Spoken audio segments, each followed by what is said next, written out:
할렐루야, 반갑습니다. 네, 오늘 우리가 함께 나눌 말씀의 제목은 위기를 극복하는 믿음이라는 제목으로 나누겠습니다. 요즘 시대가 이제 위기의 시대죠. 여러분들 다 마스크를 착용하고 있는데요. 코로나 사태로 인하여서 전 세계가 지금 위기에 빠져 있습니다. 그런데 우리의 삶을 살다 보면은 코로나 사태뿐만 아니라 우리 인생 자체가 위기의 연속이라고 할 수가 있겠습니다. 다양한 위기를 가지고 살았는데 이 코로나 사태가 어떤 위기를 우리의 삶에 정말 안정적인 삶이 아니구나, 불확실한 삶을 살고 있구나를 확실하게 드러내주는 현실을 드러내주는 사건이 아닌가 생각을 하게 됩니다.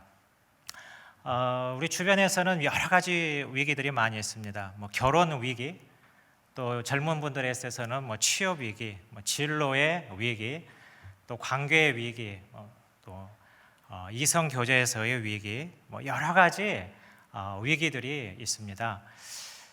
이러한 위기들이 우리 현실의 삶에 다양한 문제들을 일으키고 있지만은요, 가장 큰 위기는 영적 위기라고 할 수가 있겠습니다. 특별히 우리 크리스찬들에게 있어서 이 여러 가지 삶의 위기, 문제들은 영적인 것들과 바로 연결이 되어 있고 많은 경우에 영적인 위기를 가져오기 때문입니다.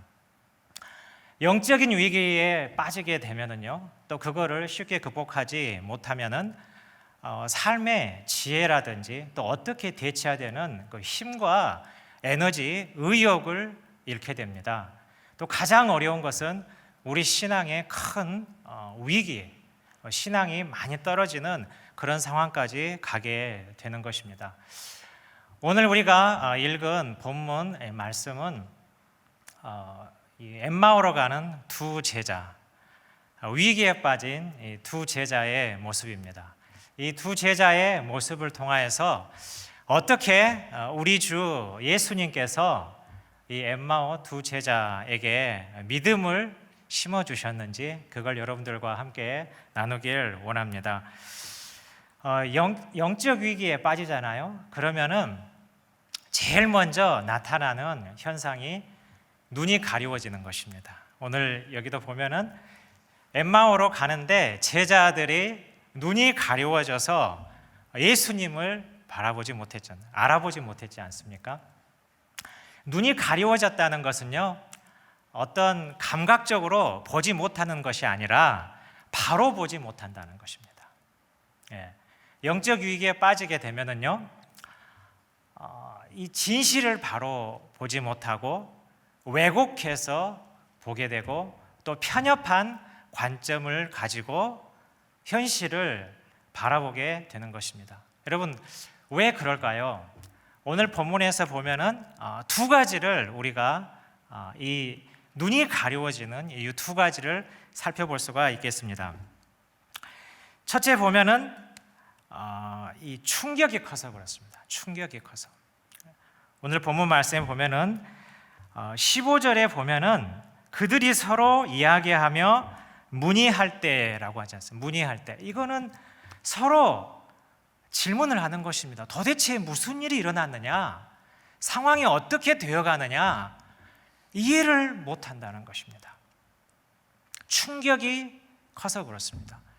이 예수님을 따르는 사람들은 그들의 어떤 메시아, 세상을 구원할 분, 그들의 삶의 의미, 인생의 모든 것을 예수님한테 걸었습니다.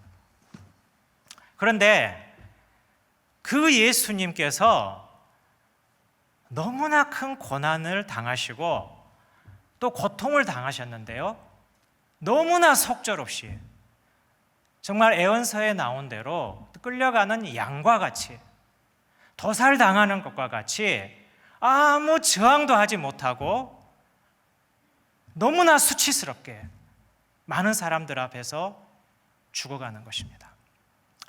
그리고 그 사형의 모습도 그 당대 로마에서 가장 비참한, 그리고 가장 잔인한. 그래서요, 십자가형에 당하는 이 사형수를 보면은 바라보는 사람들이요, 민망해서 보지 못한다고 합니다. 왜냐하면은 이게 고통 가운데 죽는 게 아니고요, 이것은 호흡이 가쁘면서 이 체중에 폐가 실려가지고 몸이 처지니까 못이 박혀서 이제 대롱대롱 매달려 있는데, 그 체중 때문에 이 폐가 짓눌려 가지고 숨을 헐떡거리면서, 그래서 다리에 힘을 모아서 고통스러우지만 이렇게 쫙 자기 몸을 올려서 좀 숨을 쉬다가 다시 내려가는 그런 모습을 보는데요, 너무나 비참하다는 것이죠. 여러분, 지금 코로나 사태 우리가 있지 않습니까? 이 코로나 사태에 있으면서 가장 어떤 충격적인 장면들을 많이 보는 사람들이 의사하고 간호사라고 합니다. 이 ICU라고 하잖아요. 이 인텐시브 케어 유닛, 거기에서 환자가 죽는데 어떻게 죽냐면요, 숨을 못 쉬고 죽는 거거든요. 가쁘게 숨을 못 쉬고. 근데 아무것도 할 수가 없어. 도와줄 수가 없어요. 그냥 바라볼 수밖에 없다는 것입니다. 근데 이게 보통 때는 간호사나 의사 선생님들이 뭐 일주일에 한 번, 또 며칠간에 한 번 보는데 하루에 여러 사람들을 보게 되는 것이죠. 특히 우리나라는 그런 대로 관리가 잘 되어서 극복이 어느 정도 되고 있지만, 미국 같은 데는요, 하루에 수십 명을 보는 이 간호사 의사들도 있어요. 그래서 어느 언론 보도에 나왔지 않습니까? 어느 응급실의 그 팀장 의사가 너무 많이 봐가지고 우울해가지고 결국에는 자기 자살을 했어요. 자살을 했습니다. 예. 그만큼 그 모습이요, 비참한 거예요. 수치스러운 거예요. 너무나 무력해 보이는 거예요. 이것은 제자들에게 있어서 뭐 자연재해, 뭐 지진이 나고 또 어떤 뭐 비가 많이 온다든지 뭐가 무너진다든지 이런 자연재해에서 겪는 그런 충격보다 훨씬 큰 거예요. 우리가 뭐 멘붕이라고 그러잖아요. 그래서 어떻게 할 줄 모르요. 그래서 여기 그 전에도 보면은요, 예수님이 살아난 것, 부활한 것 같은 그런 소식을 접했음에도 불구하고 충격이 너무 크니까 긴가민가한 거예요. 어떻게 해야 될지 모르는 거예요. 그런 상황에 있는 거예요. 그러다 보니까 눈이 가려워진 것입니다. 눈이 가려워져. 두 번째로 볼 수 있는 것은 참 영적인 것으로서요, 예수님이 어떤 분이라는 것을 잘 이해를 하지 못하고 있었어요. 오늘 21절에 보니까요, 우리는 이 사람이 이스라엘을 속량할 자라고 바라노라. 이스라엘을 속량하다. 그러니까 리딤이라고, 이스라엘을 회복시키는. 이건 뭐냐 하면은요, 이스라엘의 왕권, 다윗의 왕권, 이거를 회복하는 정치적인 리더, 군사적인 리더, 이런 것을 사실은 바랐어요. 그리고 거기에 자기들의 욕망을 투사했어요. 우리도 예수님을 이렇게 따르다 보면은 이스라엘을 다시 건국하는데 함께 동역을 하게 되고, 우리도 삶이 변화되고 어떤 인생 역전의 기회를 맞이할 수도 있을 것이다라는 간절한 어떤 소망이 있었습니다. 그런데 그러한 소망이 예수님의 그 죽어가는, 고통받는 그 모습을 보고 산산이 깨지는 것이에요. 그러니까 예수님을 따르는 제자들은 삶의 의미가 없어져 버리는 거예요. 붕 떠버리는 거. 어떻게 해야 돼? 삶의 방향을 잊어버리는 것입니다. 여러분, 영적 유익에 빠지면은요, 삶의 방향을 잃어버려요. 어떻게 나아가야 될지 모릅니다. 공허해지는 것이에요. 예. 이러한 모습에 있었기 때문에 눈이 가리워져 버리는 거예요. 볼 수가 없는 것입니다. 현실을 있는 그대로 볼 수가 없는 것입니다. 여러분들 중에 또 우리가 위기에 처할 때요, 우리는 우리의 눈이 가리워지지 않도록 하나님께 기도할 필요가 있습니다. 안 그러면요, 우리가 여러 가지 실수들을 하게 되고요, 잘못된 선택을 하게 되고 어떤 다른 것에서 이 공허함, 방향 상실한 것을 채우게 되어 있어요, 사람은. 그러면은 예수님께서 이제 나타나셔가지고 가리워진 눈을 밝게 만드셨죠. 오늘 본문 여러분이 읽으시면 나오잖아요. 눈이 밝아졌다고 그랬는데, 그런데 예수님께서 제자들과 같이 엠마오로 동행을 하시는데 바로 짜잔 하면서요 밝게 만들어준 게 아니라 어떤 과정이 있었습니다. 그 과정은 뭐냐?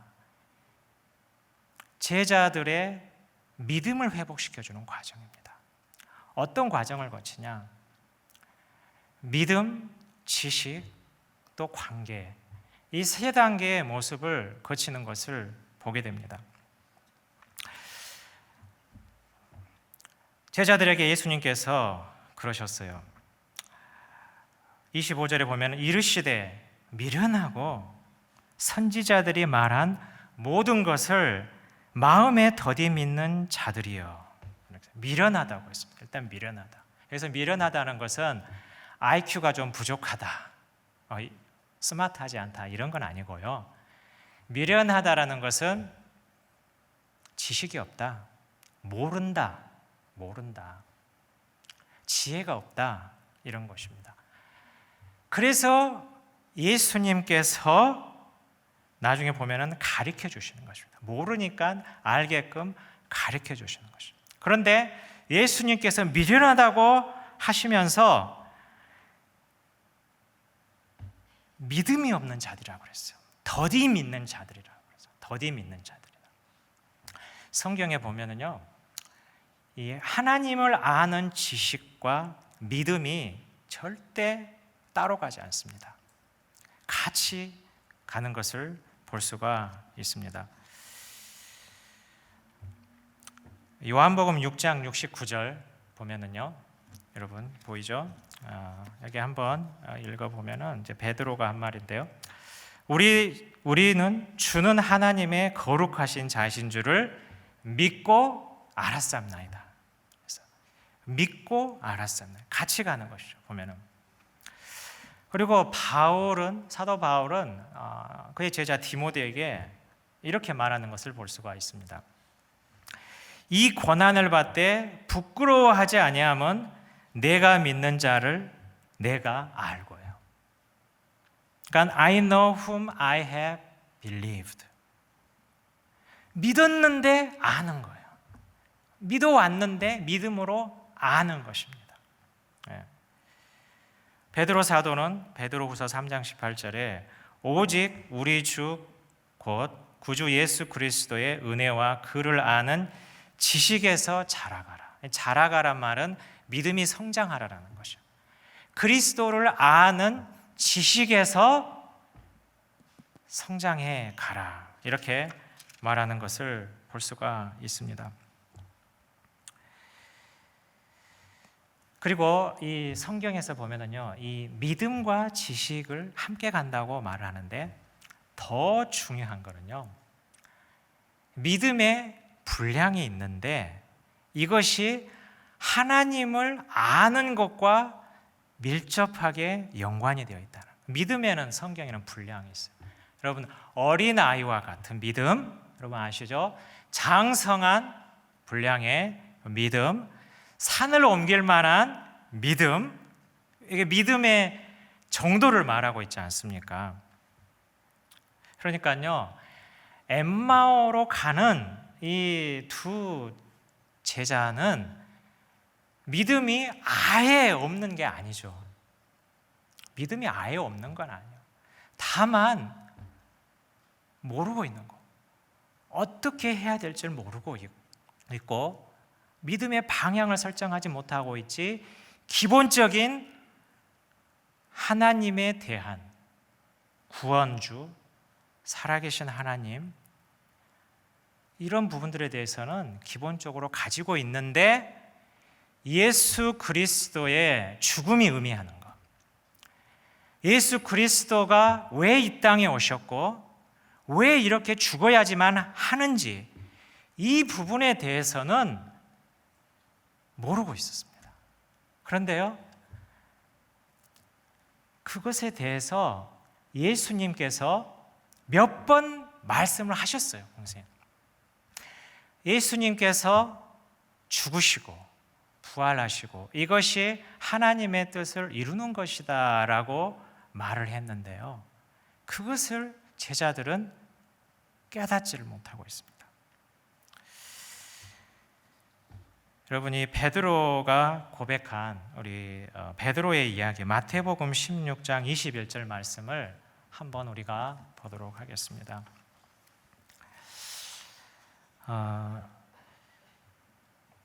21절에 보면은요, 이때로부터 예수 그리스도께서 자기가 예루살렘에 올라가 장로들과 대제사장들과 서기관들에게 많은 고난을 받고 죽임을 당하고 제3일에 살아나야 할 것을 제자들에게 비로소 나타내시니, 이렇게 말씀을 하셨어요. 이걸 보통 3번 이상을 똑같은 말을 말씀을 하셨는데요, 베드로는 이렇게 예수님께 응대를 하였습니다. 베드로가 예수를 붙잡고 항변하여 이르되, 주여 그리 마옵소서, 이 일이 결코 죽게 미치지 아니하리이다. 이거를 읽어보면은요, 베드로가 예수님이 고난을 받고 죽으신다고 하니까 보호하려고 하는, 그렇게 보통 우리가 읽으면은 생각할 수가 있어요. 그런데 자세히 보면은요, 전혀 그게 아니에요. 여기 보면은 예수를 붙들고라고 했잖아요. 이거는 그냥 이렇게 붙든 게 아니고 이 step aside, took aside, 옆으로 데려간 거예요. 데려간 거예요. 그러니까 예수님께서 이 말씀을 하시니까 베드로가 주님 잠깐 좀 이쪽으로 와 보세요. 이쪽으로 좀 와 보세요. 이런 거예요. 한쪽으로 데려간 것입니다. 그리고 항변을 하였다. 항변. 그런데 이 항변이라는 게 헬라 원어로 에피티파오라고 하는 거예요. 꾸짖다라는 말이에요. 꾸짖다. 이 단어가 언제 사용되었냐 하면은, 예수님께서 이제 갈릴리 바다에서 주무실 때 제자들이 두려워가지고 예수님 막 깨우잖아요. 그때 예수님께서 이 바람과 꾸짖잖아요. 꾸짖어요. 파도를 꾸짖어요. 그때 사용했던 용어가 이 에피티파오, 이 용어예요. 그리고 예수님께서 귀신들, 질병들을 꾸짖으실 때 하는 그 꾸짖다, 이 단어. 그러니까 위에 사람이 아랫 사람에게 사용하는 용어예요. 그러니까 이게 영어에서는 이제 이거를 rebuke, 꾸짖다, 바로 이렇게 번역을 했는데, 한국말에서는 이제 한국 성경에서는 항변하다라고 이렇게 했어요. 이걸 보면은요, 베드로가 얼마나 마음이 급했는 줄 알 수가 있어요. 베드로가 이거 예수님이 죽으시면 안 된다는 거예요. 죽으시면 안 된다. 그래서 급해가지고 꾸짖는 거예요. 그러시면 안 된다는 것이에요. 이건 아까 제가 말했듯이 예수님을 모르고 있는 것이죠. 예수님이 왜 죽으셔야 하고 예수님의 공생의 목적이 무엇이고, 이 부분에 대해서 잘 모르는 거예요. 그러니까 지식이 없으니까 그 정도의 믿음까지 올라가지 않는 것입니다. 그래서 예수님께서 26절에 보면은요, 그리스도가 이런 고난을 받고 자기의 영광에 들어가야 할 것이 아니냐 하시고, 그러니까 예수님의 고난의 의미, 고난을 통해야지만이 영광에 들어간다. 고난을 통해야지만이 하나님께서 원하는 계획하신 하나님의 뜻대로, 뜻에 맞는 영광에 들어간다는 이 부분을 자세히 가르쳐 주십니다. 여기 보면은 중요한 게 27절에 보면은요, 또 자세히 설명하시는 거예요. 이거는 예수 그리스도께서 공생애 동안에 계속 하시고자 했던 것이요. 그런데 그때 거기까지 믿음이 안 올라와서 그들이 뿔뿔이 흩어졌습니다. 다시 제자들에게 이 말씀을 가르쳐 주시는 거죠. 네. 그러니까요, 제자들의 마음에 어떤 변화가 일어났습니까? 여기 32절에 보면은 우리에게 성경을 풀어주실 때 우리 속에서 마음이 뜨겁지 아니하더냐. 이제 이게 이해가 된 거예요. 이해가 된 거예요. 무엇을 예수님께서 타겟으로 잡으셨냐면요, 예수님이 왜 죽으셔야 되는지, 너희들이 생각하는 어떤 너희들의 바램, 꿈, 성공, 이거하고 다르다. 여러분, 이것을 우리가 이제 상담이나 심리학에서는 마음속에 깊이 들어있는 욕망이라고 그래요. 욕망. 이거 예수님께서 십자가에서 죽으신 거 있죠. 처참하게 죽으신 거는요, 제자들의, 하나님을 따르는 사람들의 그런 욕망, 하나님과 함께 가면서 자기가 자기도 뜻도 이루고 싶은 이러한 것들을 산산히 깨부수는 하나님의 방법이었어요. 하나님의 방법이었어요.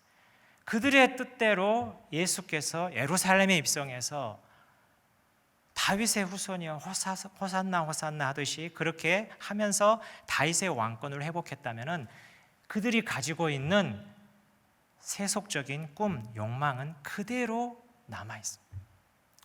하나님의 방법은 예수님의 처참하게 십자가에서 죽게 하심으로 인하여서 그 자기들 안에 있는 깊은 것까지 들여다볼 수 있도록 그런 하나님을 아는 거 있죠.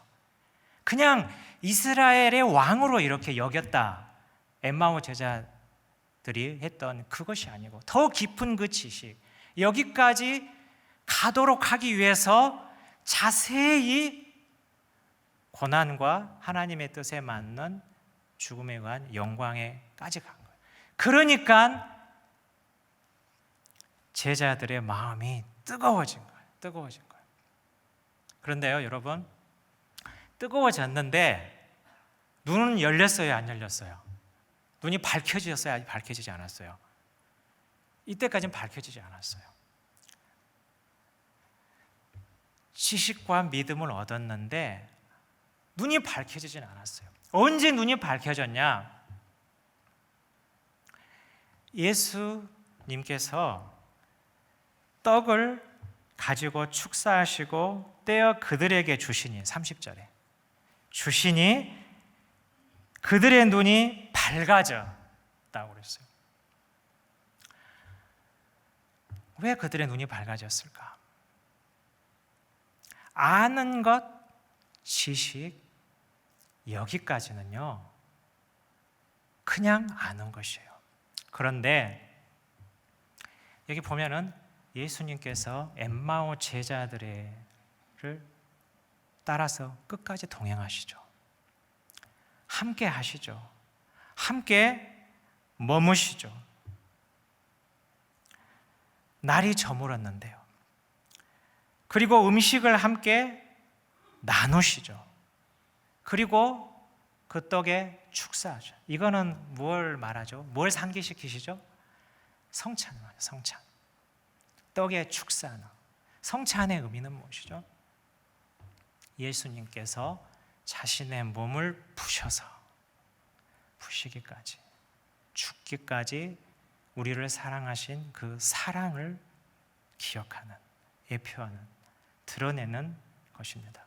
이름으로 인하여서 지식과 믿음이 어떻게 됐죠? 엠마오 제자의 것이 된 거예요. 그들이 느꼈던 것은 지식을 넘어서, 믿음을 넘어서 사랑이었어요. 사랑. 예수님이 이렇게 죽으시고 고난을 받으신 것은 우리 때문이셨구나, 나 때문이구나. 이게 축사한 그 떡을 받으면서 그걸 깊숙이 느꼈었을 때 눈이 밝아진 것이에요. 여러분, 이 놀라운 예수님의 가르침 있죠. 이것은 예수님이 따랐던 그 당시에 엠마오 제자들에게 나타난 놀라운 은혜인데, 사실은요, 여러분과 저가 이미 이 은혜를 받았어요. 그리고 그 사랑을 가지고 있어요. 예수님의 사역에, 또 예수님의 죽으심과 부활하심의 증인인 성령 하나님이 우리 안에 계셔요. 그것을 부단히 증거하고 있어요. 그래서 우리가 해야 되는 것은 그 하나님의 선하심을 붙드는 것이요.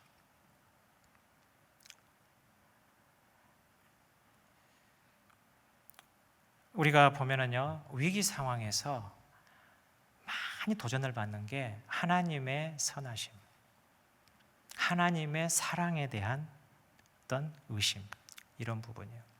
그런데요, 계속해서 마귀는 이 부분에 대해서 공격을 해요. 그러나 우리 마음속에는요, 이 순간에 하나님을 붙들 수 있는 그 믿음이 사실은 있어요. 우리 안에. 우리가 하나님께 방향만 바꾼다면 그게 가능한 것입니다.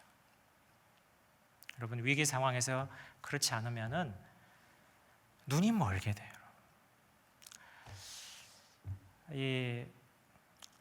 우리나라에 자살이 많지 않습니까? 세계 1위예요. 10몇 년째 1위예요. 또 청년 자살도 많은데요. 자살을 할 때 이 자살을 시도하는 사람들이 겪는 어떤 심리적인 현상이 있는데, 그게 뭐냐면은 이 터널링 비전이라는 거예요. 이 터널링 비전, 이게 뭐냐면은 끝이 없는 터널로 들어가는 것 같아요. 그래서 어둠밖에 없어요. 그래서 다른 것은 볼 수가 없어요. 그래서 내가 죽는 것만이 내 문제를 해결하는 것이죠. 내가 죽는 것만이 내가 현재 경험하고 있는 그 아픔, 고통을 해서 벗어나는 유일한 길이다라는, 그거에 갇혀버리는, 이게 터널링 비전이라는 것이에요. 눈이 가려워졌을 때 이런 현상. 영적인 경우에도 이런 현상이 일어납니다. 사랑하는 성도 여러분, 오늘 우리 주님께서 엠마오로 가는 제자들과 동행하시면서 제자들뿐만 아니라 우리에게 말씀하시는 거, 비록 힘들지라도 주님의 사랑을 붙들라, 비록 힘들지라도 삶의 방향을 하나님께 옮겨라. 그러면은 하나님께서 똑같이 우리의 눈을 밝게 해주시리라, 이런 약속을 하고 계십니다. 이러한 축복이 넘치기를 예수 이름으로 축원합니다. 우리 찬양 한 곡 하시죠.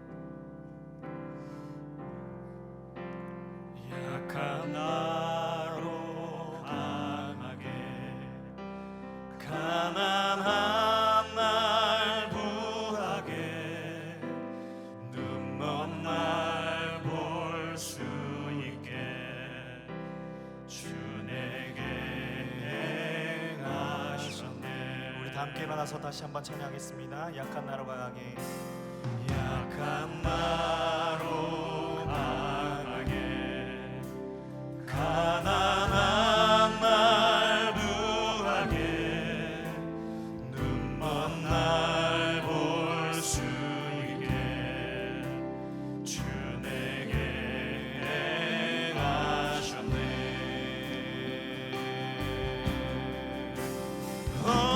호산나 호산나, 죽임당한 어린 양,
강에서 주가 깊은 강에서 주가 나를 일으키셨도다.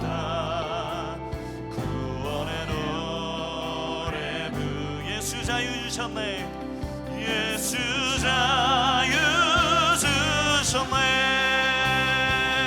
호산나 호산나 호산나 주님 나간 어린 양.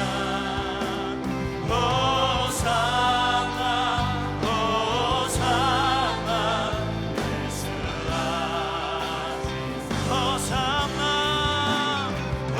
호산나 호산나 주님 나간 어린 양. 호산나 호산나 예수 아직 호산나 호산나 호산나 주님 나간 어린 양. 호산나 호산나 예수 아직 우리 합심해서 기도하겠습니다. 우리의 어려운 상황에서도 오직 우리 주의 사랑이시며 삶의 의미와 소망이 되시는 우리 주 예수 그리스도의 사랑을 붙들게 해달라고 우리 간절히 통성으로 기도하는 시간 갖도록 하겠습니다. 은혜로우신 우리